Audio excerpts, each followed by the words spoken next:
Dan Tribunals menuju topik perbincangan hari ini yang kedua yang baru saja terjadi juga. Ini terkait dengan kericuhan yang terjadi di kawasan Kalibata.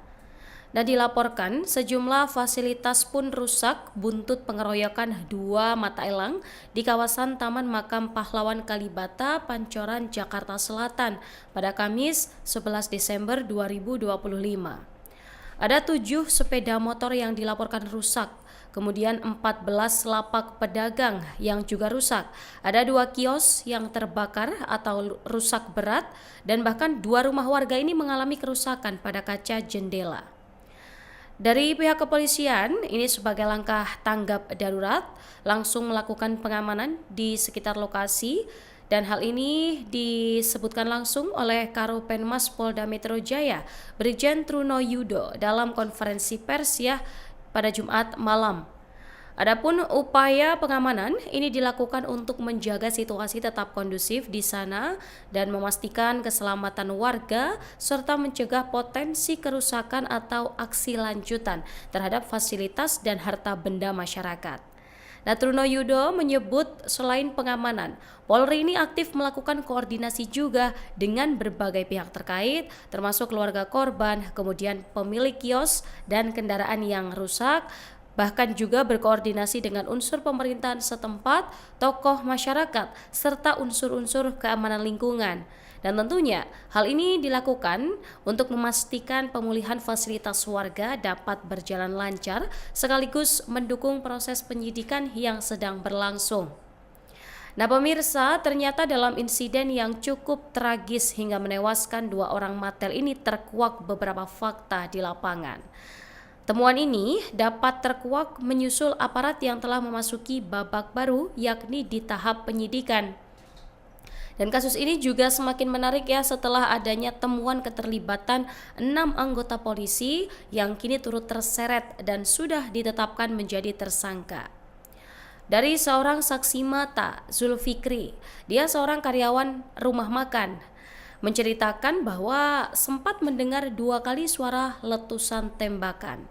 Dan kejadian ini ia dengar ketika massa yang diduga berasal dari kelompok debt collector ini mengamuk hingga membakar motor miliknya.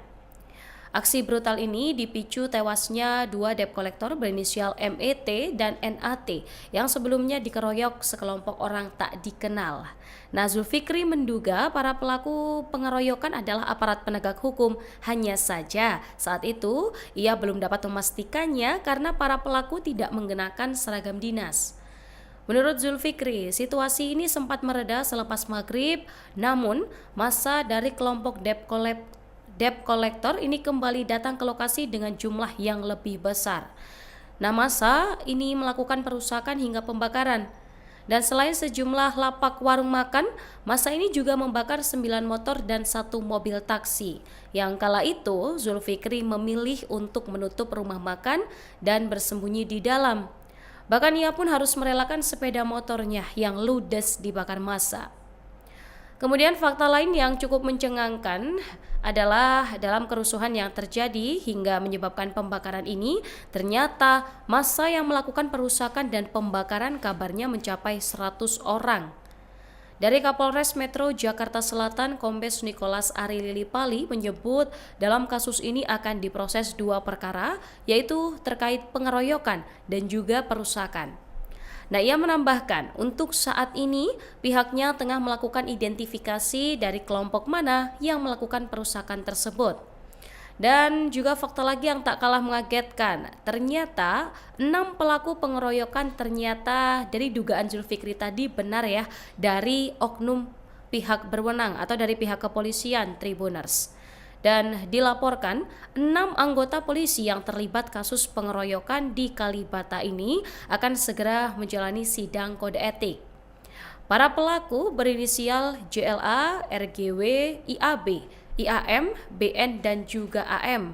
Ini menjadi tersangka karena menganiaya 2 debt collector hingga tewas. Berdasarkan hasil gelar perkara yang dilakukan Divpropam Polri, ke-6 pelaku ini terbukti melakukan pelanggaran berat dan berdasarkan bukti-bukti yang telah diperoleh, mereka terbukti melanggar pasal 17 ayat 3 Perpol nomor 7 tahun 2022 tentang kode etik profesi dan Komisi Kode Etik Polri. Kemudian, 6 anggota polisi ini pun terancam dipecat dari institusi Polri. Untuk sidang kode etik sendiri dijadwalkan digelar pada Rabu 17 Desember pekan depan. Adapun ke-6 polisi diketahui berasal dari Satuan Pelayanan Markas Mabes Polri. Para pelaku ini juga telah ditetapkan sebagai tersangka dan akan menjalani proses hukum pidana. Jadi untuk informasinya seperti apa, kepastian terkait dengan keputusan ya hukuman apa yang akan diterima 6 orang ini, tunggu terus informasinya hanya di Tribun News. Ini awal mulai gimana sih, Pak?